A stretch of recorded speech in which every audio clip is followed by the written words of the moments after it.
তত্ত্বাবধায়ক সরকার ব্যবস্থাকে বাতিল করে ২০১১ সালে সংবিধানে পঞ্চদশ সংশোধনী আনে তৎকালীন আওয়ামী লীগ সরকার।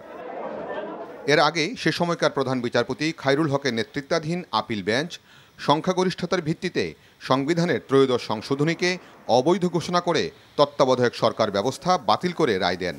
আপিল বিভাগের ওই রায় পুনর্বিবেচনা চেয়ে গত বছরের অক্টোবরে ৫টি আবেদন করা হয়। শুনানি শেষে আপিলের অনুমতি পায় আবেদনকারীরা। সেই আপিলের উপর আবেদনকারী এবং রাষ্ট্রপক্ষ ১০ দিন শুনানি করেন।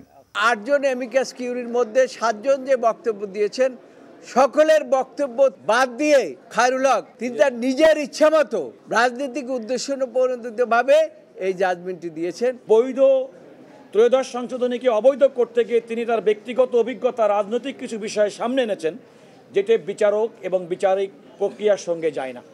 সে কারণে এই রায়টি আমরা পূর্ণাঙ্গভাবে বাতিল চেয়েছি। এই পুনর্বিবেচনার পরে বর্তমানে যে রায়টি হবে সেটি হবে ত্রয়োদশ সংশোধনী, নির্দলীয় তত্ত্বাবধায়ক সরকার ব্যবস্থা সংক্রান্ত সর্বশেষ রায়, যে রায়টি ফলো হবে। শুনানিতে সব পক্ষই আগামী জাতীয় সংসদ নির্বাচন অন্তর্বর্তী সরকারের অধীনেই হবে বলে মত দেন।